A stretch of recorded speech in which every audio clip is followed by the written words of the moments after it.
13 जून 2023 को उत्तराखंड की राजधानी देहरादून के क्लेमेंट टाउन थाना क्षेत्र में कर्नल रोड C13 के रहने वाले किसी व्यक्ति ने पुलिस को फोन किया और बताया कि उनके पड़ोस में एक मकान से बहुत गंदी बदबू आ रही है और ये बदबू धीरे धीरे बढ़ती ही जा रही है। उस व्यक्ति ने आगे बताया कि हमने उस घर पर जाकर देखा तो वहां पर बाहर से ताला लगा हुआ है और बदबू ऐसी खतरनाक है कि वहां पर खड़ा होना भी बहुत मुश्किल हो रहा है। उसने बताया कि जब उन्होंने दरवाजे को पीटना शुरू किया तो अंदर से अचानक किसी बच्चे के रोने की आवाज़ आने लगी, जिससे उन लोगों को लगा कि शायद घर में कोई न कोई तो जरूर है। इसलिए उन्होंने दरवाजे को फिर से खटखटाया, लेकिन इस बार भी अंदर से किसी ने कोई आवाज़ नहीं दिया। उस व्यक्ति ने पुलिस से कहा कि आप एक बार आकर चेक कर लीजिए। इस घटना के बारे में पता चलते ही देहरादून पुलिस तुरंत क्लेमेंट टाउन के उस घर पर पहुंची। उस समय वहां पर पड़ोस के कुछ लोग भी बाहर खड़े थे जिस घर से बदबू आ रही थी। उस घर के मकान मालिक सुहेल भी वहीं पर मौजूद थे। मकान मालिक सुहेल ग्राउंड फ्लोर पर रहते थे, जबकि बदबू फर्स्ट फ्लोर से आ रही थी। इसलिए पुलिस तुरंत फर्स्ट फ्लोर पर जाती है। वहां पर घर के अंदर जाने के लिए 2 दरवाजे थे, लेकिन मेन दरवाजे पर बाहर से ताला लगा हुआ था और दूसरा दरवाजा अंदर से बंद किया गया था। लेकिन अच्छी बात यह थी कि उनमें से एक दरवाजे पर जाली लगी हुई थी और शायद इसी जाली की वजह से दुर्गंध आ रही थी, क्योंकि अगर नॉर्मल दरवाजा होता तो किसी को पता भी नहीं चलता। खैर, पुलिस जाली वाले दरवाजे की जाली काटती है और घर के अंदर जाती है। साथ ही कुछ पड़ोसी भी अंदर चले जाते हैं, लेकिन घर के अंदर बेडरूम का मंजर इतना भयानक था कि जिसे देखकर पुलिस भी सहम गई और वहां पर मौजूद पड़ोसियों की भी हालत खराब हो गई, क्योंकि वहां कमरे के अंदर फर्श पर 2 लाशें पड़ी थी और देखने से लग रहा था कि उनमें से एक शव किसी पुरुष का और दूसरा शव किसी महिला का है। उन सबों की हालत बहुत खराब हो चुकी थी। ऐसा लगता था जैसे वो सब पिछले कई दिनों से वहां पर पड़े हों। उनके नाक और गले से काफी खून निकला हुआ था, जो पूरे फर्श पर फैला हुआ था और सूख कर पूरी तरह से काला पड़ चुका था। उन लाशों पर कीड़े भी रेंग रहे थे, लेकिन तभी अचानक उनकी नज़र एक ऐसी चीज पर पड़ी जिसे देखकर वहां सभी लोग हैरान रह गए थे, क्योंकि वहां पर उन दोनों लाशों के पास एक नवजात बच्चा भी पड़ा हुआ था। जब पुलिस ने उस बच्चे को चेक किया तो पता चलता है कि वो अभी भी जिंदा है और उसको देखने से लगता था कि शायद बच्चे को पैदा हुए ज़्यादा समय नहीं हुआ होगा। ज़्यादा से ज़्यादा उस बच्चे की उम्र 1 हफ्ता रही होगी और कहीं न कहीं ये बच्चा उन्हीं मरने वालों का था। और इसका मतलब ये था कि जब से उनकी मृत्यु हुई तब से ये बच्चा भूखा प्यासा उस बदबू के बीच पड़ा हुआ था, जिसकी वजह से उसका शरीर भी पीला पड़ चुका था और उसके ऊपर भी कीड़े रेंग रहे थे। इसके बाद पुलिस ने बिना देरी किए तुरंत बच्चे को हॉस्पिटल भिजवा दिया। वहां पर डॉक्टरों ने उसका ट्रीटमेंट शुरू कर दिया था। इसके बाद फॉरेंसिक टीम को भी घटना स्थल पर बुलाया जाता है। फॉरेंसिक टीम घटना स्थल पर पहुंचकर सबूत जुटाने में लग जाती है। मकान मालिक से पूछताछ करने पर पता चला कि ऊपर का कमरा उन्होंने अनम और कासिफ नाम के कपल को किराए पर दिया था और जब किसी व्यक्ति ने पुलिस को कॉल करके इस घटना की सूचना दी थी, इत्तेफाक से उसी समय एक महिला भी कुछ लोगों के साथ क्लेमेंट टाउन पुलिस स्टेशन पहुंचती है और वो अपने पति की गुमशुदगी की रिपोर्ट दर्ज कराती है। उसने बताया था उसके पति 10 जून से फ़ोन नहीं उठा रहे थे, जबकि वो लगातार उसको फ़ोन कर रही थी और फिर 12 जून से उनका फ़ोन स्विच ऑफ हो गया, जिसके बाद 13 जून को चिंतित होकर उस महिला को पुलिस स्टेशन आना पड़ा। उस महिला ने बताया कि वैसे तो उनका घर मूल रूप से उत्तर प्रदेश में सहारनपुर जिले के चहल थाना क्षेत्र में था, लेकिन कई दिनों से पति से बात न होने के कारण वो महिला गुमशुदगी की रिपोर्ट लिखवाने के लिए सहारनपुर से देहरादून आई थी, क्योंकि उसका पति देहरादून में ही काम करता था और वहीं पर रहता था। इधर कासिफ और अनम की बातें करें तो उनके घर में किसी तीसरे इंसान की आने की आशंका नहीं लग रही थी, क्योंकि घर में सारा सामान अपनी जगह पर ठीक ठाक रखा हुआ था, यानी घर से कुछ भी गायब नहीं हुआ था। साथ ही एक दरवाजे पर बाहर से ताला लगा हुआ था और दूसरे दरवाजे को अंदर से कुंडी, जिससे लग रहा था कि शायद उन्होंने एक दरवाजे को परमानेंटली बाहर से बंद कर दिया होगा और दूसरे दरवाजे से आते जाते होंगे। लेकिन अब सवाल ये था कि वो लोग बाहर से ताला क्यों लगाएंगे, जबकि उन्हें तो ताला अंदर से लगाना चाहिए था। पहले तो पुलिस को लगा कि ये कपल ने आत्महत्या किए हैं, लेकिन फिर पुलिस को लगा कि कोई भी इंसान खुद को इतनी तकलीफ देकर क्यों मारेगा, क्योंकि आमतौर पर देखा गया है कि अगर कोई भी खुदकुशी करता है तो वो आमतौर पर फंदे से लटक कर ही करता है। यही चीज पुलिस को सोचने पर मजबूर कर रही थी। और सबसे बड़ी बात ये थी कि वहां पर 1 हफ्ते का बच्चा भी जिंदा पड़ा हुआ मिला था। अगर उन्होंने खुदकुशी की थी तो फिर उन्होंने बच्चे को तड़पते हुए क्यों छोड़ दिया था, और अगर ये कत्ल हुआ था तो फिर जरूर कोई ना कोई यहाँ पर आया था। लेकिन जब हत्या हुई थी तो जाहिर सी बात है उस समय मरने वालों ने विरोध भी किया होगा, चीखा चिल्लाया भी होगा। तो फिर किसी पड़ोसी ने उनके चीखने चिल्लाने की आवाज क्यों नहीं सुनी थी, और न किसी ने वहां पर किसी को आते जाते देखा था। पुलिस के मन में ऐसे ही बहुत सारे सवाल उठ रहे थे। इसके बाद पुलिस ने उन सबों को पोस्टमार्टम के लिए हॉस्पिटल भिजवा दिया, क्योंकि आगे की जांच के लिए सबसे पहले ये जानना जरूरी था कि उनकी मौत कैसे हुई है। मकान मालिक से बात करने पर पता चला कि कासिफ और अनम इस घटना से 4 महीने पहले ही यहाँ शिफ्ट हुए थे। उस समय अनम प्रेग्नेंट थी। इसके बाद वो दोनों 8 जून को किसी प्राइवेट हॉस्पिटल में गए, जहाँ पर अनम ने एक बच्चे को जन्म दिया, और फिर 10 जून को वो लोग वापस घर आ गए। मकान मालिक ने बताया कि उसके बाद से ये लोग घर के बाहर नहीं निकले। पुलिस हत्या और खुदकुशी में कंफ्यूज हो रही थी, और पोस्टमार्टम रिपोर्ट से भी कुछ खास पता नहीं चल पाया था, क्योंकि लाशें बुरी तरह से सड़ चुकी थी, जिसकी वजह से मौत का सही कारण पता लगाना बहुत मुश्किल था। इसके बाद पुलिस ने मरने वालों के घर वालों का पता लगाकर उनसे पूछताछ करनी शुरू की, क्योंकि मरने वालों के बारे में अब उनसे ही कुछ पता चल सकता था। पूछताछ करने पर पता चला कि कासिफ का घर सहारनपुर में था। साथ ही ये भी पता चला कि सहारनपुर में भी कासिफ की एक और पत्नी है, यानी उसकी पहले ही एक शादी हो चुकी थी, और अनम उसकी दूसरी पत्नी थी। उसकी पहली पत्नी का नाम नुसरत था। नुसरत और कासिफ का एक बेटा भी था। और ये सारी बातें पता चलते ही पुलिस के निशाने पर कासिफ की पहली पत्नी नुसरत आ जाती है। हो सकता था शायद वो अपने पति की दूसरी शादी से खुश ना हो, इसलिए उसने उनकी हत्या करवा दी हो, क्योंकि कई केसेस में ऐसा हुआ भी है। और हो सकता था ऐसा ही कुछ इस केस में भी हुआ हो।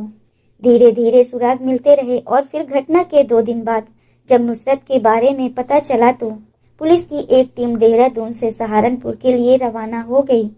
नुसरत अपने ससुराल यानी कासिफ के घर पर ही थी। पुलिस ने वहां पहुंचकर नुसरत से पूछताछ की। नुसरत ने बताया कि उसका अपने पति से दूसरी शादी को लेकर कोई विवाद नहीं था, यानी दूसरी शादी के बाद भी उनके बीच अच्छे संबंध थे। नुसरत ने बताया कि उनकी हर रोज फोन पर बात होती थी, लेकिन अचानक से 10 जून के बाद कासिफ ने फोन उठाना बंद कर दिया, और फिर 12 जून को उसका फोन स्विच ऑफ हो गया था, जिसकी वजह से नुसरत 13 जून को खुद अपने पति की गुमशुदगी को लेकर देहरादून पहुंची थी। वहां जाकर उसने क्लेमेंट टाउन थाने में कंप्लेन भी दर्ज कराई थी। पुलिस ने कंफर्मेशन के लिए थाने में चेक करवाया तो पता चला कि सच में नुसरत ने कंप्लेन दर्ज कराई थी। इसके बाद पुलिस ने नुसरत का फोन भी चेक किया, उसकी कॉल डिटेल भी देखी गई। गहरी छानबीन करने पर पता चला कि नुसरत के सारे बयान सही हैं, यानी पहले भी उसकी अपने पति से हर रोज बात होती थी, और उसने अपने पति को फोन ना उठाने की वजह से कई बार उसे कॉल भी किया था। कासिफ के पिता मोहसिन का भी यही कहना था कि उनकी बहू अपने पति के साथ ऐसा नहीं कर सकती, क्योंकि उन दोनों का तो एक बेटा भी है। पति के कत्ल के बाद अब उनका क्या होगा, क्योंकि उनके लिए वही कमाने वाला था। कासिफ जेसीबी और क्रेन ऑपरेटर था। वो देहरादून में काम करता था। पूछताछ और छानबीन करने के बाद पुलिस ने नुसरत को क्लीन चिट दे दी और उसे शक के दायरे से बाहर कर दिया। इसके बाद पुलिस कासिफ के पड़ोसियों से भी पूछताछ करती है। पुलिस ये जानने की कोशिश करती है कि आखिर कासिफ की जिंदगी में कौन कौन सी प्रॉब्लम थी, या फिर किसी से उसकी कोई दुश्मनी तो नहीं थी। घर वालों और गांव वालों से बात करने पर पता चला कि कासिफ ने काफी पैसे उधार लिए हुए थे।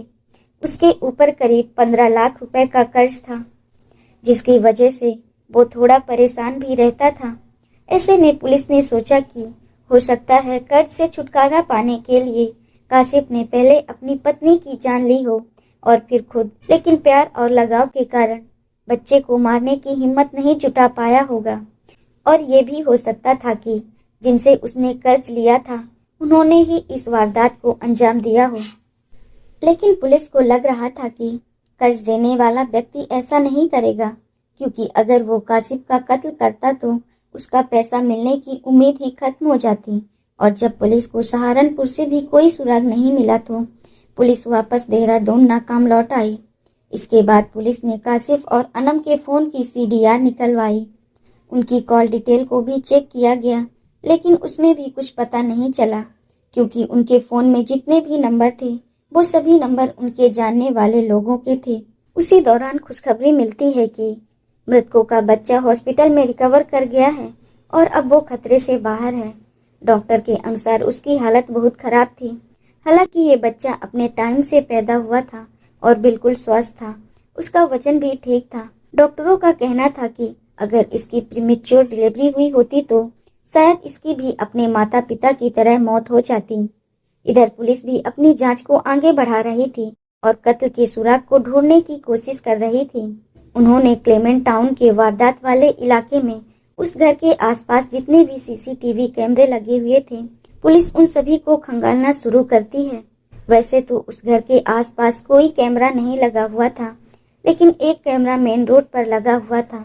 पुलिस को जांच में इतना तो पता चल ही गया था कि ये कत्ल 10 जून से 13 जून के बीच में ही किए गए हैं।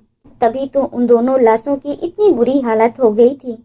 इसलिए अब पुलिस 10 जून से आगे की सारी फोटोज निकलवाती है और उन्हें चेक करती है, क्योंकि दिन में तो उस इलाके में लोगों की चहल पहल होती है, इसीलिए कोई भी उस समय हत्या करके वहां से भाग नहीं सकता। लेकिन 10 जून की रात में भी पुलिस को कोई सस्पेक्ट नजर नहीं आया था। इसके बाद पुलिस ने 11 जून के फोटोज देखे, लेकिन फिर भी पुलिस को 10 जून से लेकर 13 जून तक के सभी फोटोज देखने थे। और फिर देखते ही देखते 13 जून की सुबह में एक हुंडई कार कैमरे में आई हुई दिखाई देती है। वो कार तो पहले कासिफ और अनम के घर की ओर आई हुई दिखी और फिर कुछ ही देर के बाद वापस भी चली गई। पुलिस ने क्लेमेंट टाउन के आसपास के लोगों से बात की और उनसे पूछा कि क्या 13 जून की सुबह में आपका कोई जानने वाला आया था जिसके पास हुंडई कार थी। लेकिन उस टाउन में रहने वाले सभी लोगों ने मना कर दिया कि उनके यहाँ कोई हुंडई कार में नहीं आया था। और इससे पुलिस समझ गई थी कि इन हत्याओं में उस कार का कोई न कोई रोल जरूर है। इसलिए पुलिस वाले उस गाड़ी को एक बार फिर से ध्यान से देखते हैं तो कैमरे में उस कार का नंबर भी साफ दिखाई दे रहा था। पुलिस इस नंबर के जरिए कार के मालिक के बारे में पता लगाती है तो पता चलता है कि कार के ऑनर का नाम अशरफ है। साथ ही पुलिस को उसका एड्रेस भी मिल जाता है। कासिफ के घर वालों ने बताया कि अशरफ तो कासिफ का दोस्त है। इसके बाद पुलिस अशरफ के पास पहुंचती है और उस कार के बारे में पूछती है। उसने बताया कि 13 जून को उसकी कार शहबाज नाम के एक लड़के के पास थी, लेकिन उस रात वो कहाँ गया था इसके बारे में उसे नहीं पता था। पुलिस ने कासिफ के दोस्त अशरफ से पूछा कि ये शहबाज कौन है। उसने बताया कि शहबाज अनम का बड़ा भाई है। पुलिस ये बात सुनकर हैरान रह गई कि भला अनम का भाई इस इलाके में इतनी रात को क्यों आया था। साथ ही पुलिस के लिए ये यकीन करना भी मुश्किल हो रहा था कि जिसकी वो लोग तलाश कर रहे हैं कहीं वो अनम का भाई शहबाज ही तो नहीं है। लेकिन अब सवाल था कि वो अपनी बहन और जीजा का कत्ल क्यों करेगा। इसी दौरान पुलिस को अनम के मोबाइल फोन में एक ऐसा वीडियो मिला जिसमें अनम कह रही थी कि उसका भाई उसे और उसके पति कासिफ को जान से मारने की धमकियां दे रहा है और वो उन्हें मारने का प्लान बना रहा है, इसलिए उन दोनों को अपनी जान का खतरा है। अनम रोते हुए ये सारी बातें बोल रही थी। वीडियो देखने के बाद अब साफ हो गया था कि इस कांड में शहबाज का ही हाथ है। इसके बाद पुलिस शहबाज के मोबाइल की CDR निकलवाती है। उससे पता चला कि 10 जून की रात को शहबाज ने अपना फ़ोन स्विच ऑफ कर रखा था और फिर उसका फ़ोन 11 जून की सुबह को ही ऑन हुआ था। वैसे तो ये कोई बड़ी बात नहीं थी, क्योंकि ऐसा तो अक्सर लोग करते हैं ताकि रात में उन्हें कोई डिस्टर्ब ना करे, लेकिन ऐसा करने वाले लोग हर रात को करते हैं। मगर शहबाज ने केवल 10 जून की रात को ही अपना फ़ोन बंद किया था। ना तो उसने इससे पहले कभी ऐसा किया था और ना ही इसके बाद कभी ऐसा किया, और यही चीज़ शहबाज को शक के घेरे में ला रही थी। साथ ही ये भी पता चला कि 13 जून को उसकी लोकेशन क्लेमेंट टाउन में ही थी और 10 जून को भी फ़ोन स्विच ऑफ होने से पहले वो अपनी बहन के किराए वाले घर पर ही था। लेकिन जब उसका फ़ोन ऑन हुआ तो वो कहीं और था। जब इस हत्या में शहबाज का नाम आया तो कासिफ के पिता ने क्लेमेंट टाउन जाकर शहबाज के खिलाफ रिपोर्ट दर्ज करा दी कि उनके बेटे और बहू की हत्या के पीछे शहबाज का ही हाथ है, क्योंकि अनम का मायका और ससुराल दोनों सहारनपुर में ही था और उनका गांव भी एक ही था। तो इसलिए पुलिस फिर से सहारनपुर जाती है और शहबाज को अरेस्ट कर लेती है।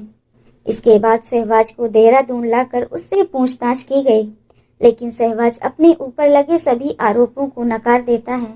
वो कहता है कि भला वो अपनी बहन और जीजा की हत्या क्यों करेगा। अपनी बहन को तो वो मार नहीं सकता था और अपने जीजा को मारकर वो अपनी बहन को विधवा नहीं कर सकता था, लेकिन उसके खिलाफ पुलिस के पास भी कई ठोस सबूत थे। इसके बाद पुलिस ने सीसीटीवी फुटेज, शहबाज के उस समय की लोकेशन, उसके फ़ोन का स्विच ऑफ होना, अश्वथ का बयान जिससे शहबाज ने उस दिन कार मांगी थी, ये सारी चीज़ पुलिस ने शहबाज के सामने रखी और फिर उससे कड़ाई से पूछताछ की तो वो जल्द ही टूट गया और उसने अपना जुर्म स्वीकार कर लिया कि अपनी बहन अनम और कासिफ की हत्या उसी ने की है और उसने बच्चे को जिंदा इसलिए छोड़ दिया था क्योंकि उस बच्चे का जन्म 9 जून को ही हुआ था। इसलिए उसने सोचा कि बच्चा छोटा है, भूखा रहने से वो खुद ही मर जाएगा। दरअसल शहबाज और कासिफ दोनों एक ही गांव के रहने वाले थे और वो दोनों दोस्त भी थे। और फिर कासिफ ने शहबाज की बहन अनम से शादी भी कर ली थी, जिसके बाद उनकी दोस्ती रिश्ते में बदल गई थी। इतना ही नहीं, शहबाज को देहरादून भी कासिफ ने ही घूमने के लिए बुलाया था और वो लोग घूमने के लिए भी जाते थे। शहबाज के दिल में तो पहले से ही कासिफ के प्रति गुस्सा था। शहबाज ने सोचा था कि वो देवभूमि में ही खेल खत्म कर देगा, लेकिन वो भीड़ भाड़ वाला इलाका था, जिसकी वजह से उसने अपना प्लान कैंसिल कर दिया। घूमने फिरने के बाद वो दोनों वापस क्लेमेंट टाउन में अपने घर चले आते हैं। इसके बाद 10 जून तक शहबाज अपने जीजा कासिफ और अपनी बहन के साथ उनके किराए के घर में ही रहता है। 10 जून की रात को जब सभी लोग डिनर करके अपने अपने रूम में सोने के लिए चले गए तो देर रात को शहबाज उठता है। वो किचन में जाता है और वहां से चाकू लेकर आता है।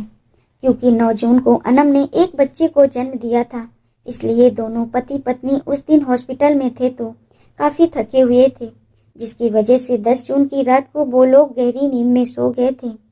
शहबाज चाकू लेकर अपनी बहन के बेडरूम में गया और वहां सो रहे उसके पति कासिफ का गला चाकू से रेत दिया। कासिफ उसका विरोध करने की कोशिश करता है, वो चीखने की भी कोशिश करता है, लेकिन शहबाज ने उसके शरीर पर ताबड़तोड़ चाकू से हमला कर दिया, जिससे कासिफ की मौके पर ही मौत हो गई। इसी बीच उसकी बहन अनम की भी नींद खुल गई। उसने अपनी आंखों के सामने अपने भाई के हाथों अपने पति को मरते हुए देखा तो वो अपने भाई को रोकने की कोशिश करती है, लेकिन तब तक बहुत देर हो चुकी थी। शहबाज यहाँ पर भी नहीं रुका।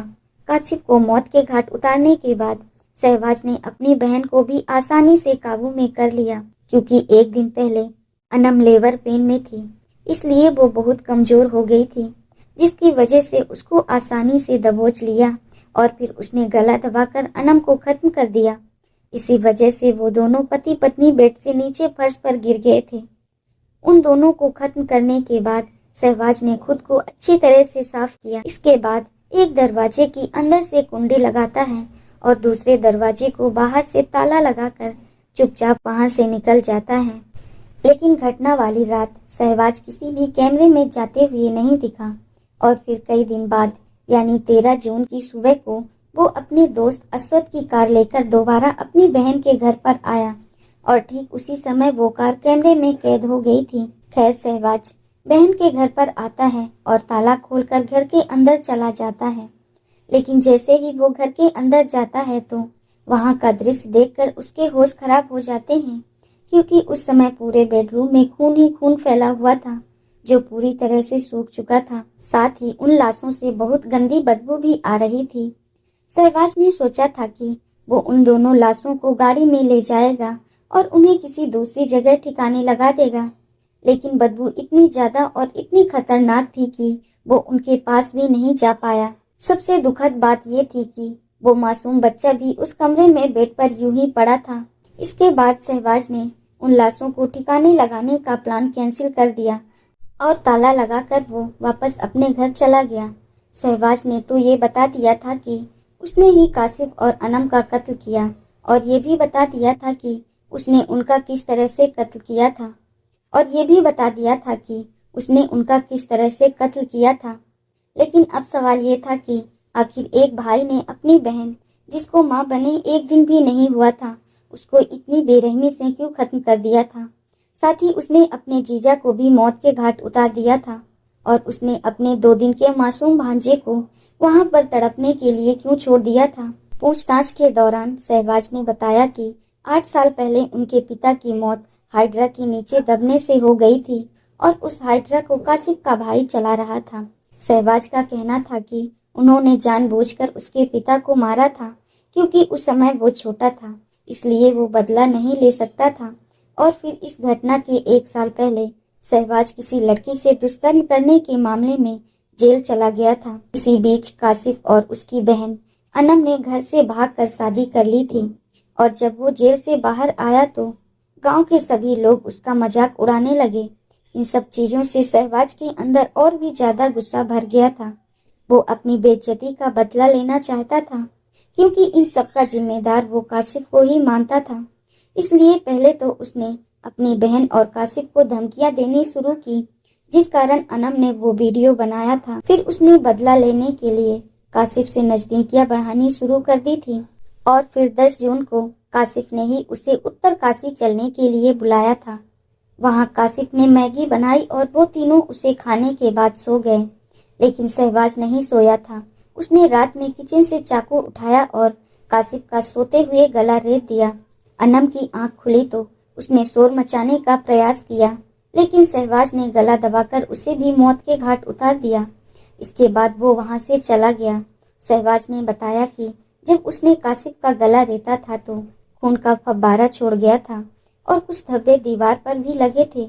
जाते समय वो उन्हें कपड़े से साफ कर गया था, लेकिन हत्या में इस्तेमाल किया गया चाकू उसने अपनी जेब में रख लिया था और उसे आशा रोड़ी के जंगल में फेंक दिया था। शहबाज अकेले होने के कारण उस दिन सबों को ठिकाने नहीं लगा सका था। उस दिन उसे लगा कि अगर किसी ने बच्चे के रोने की आवाज सुन ली तो मामला खुल जाएगा और वो पकड़ा जाएगा। लेकिन जब कई दिन बीतने के बाद भी वहां से कोई खबर नहीं आई तो वो 12 जून की रात अपने दोस्त की कार लेकर फिर से देहरादून में कासिफ के घर आया। उसने वहां से उन सबों को ले जाने की कोशिश की, लेकिन वो कामयाब नहीं हो पाया। इधर अनम और कासिफ का बच्चा, जो कि हॉस्पिटल में था, वो अब पूरी तरह से स्वस्थ हो चुका था, और फिर 23 जून को चाइल्ड वेलफेयर कमेटी की देखरेख में बच्चा उसके दादा दादी यानी कासिफ के माँ बाप को सौंप दिया गया। इधर पुलिस ने शहबाज के दिए गए बयान और सबूत के आधार पर चार्जशीट तैयार करके उसे कोर्ट में पेश कर दिया था। फिर वहां से उसे जेल भेज दिया गया। फिलहाल इस केस की स्थिति के बारे में बात करें तो शहबाज अभी भी जेल में है और ये केस अभी भी सेशन कोर्ट में चल रहा है। दोस्तों, इस घटना को सुनाने का उद्देश्य किसी का दिल दुखाना नहीं है, किसी को परेशान करना नहीं, बल्कि आपको जागरूक करना है, आपको सचेत करना है। दोस्तों, इस पूरी घटना के बारे में आपकी क्या राय है, कमेंट करके जरूर बताएं। और अगर हमारी मेहनत पसंद आई हो तो इस वीडियो को लाइक करते हुए शेयर भी करें। अगर आपने अब तक चैनल को सब्सक्राइब नहीं किया है तो हमारे चैनल को सब्सक्राइब कर लीजिए। राधे राधे।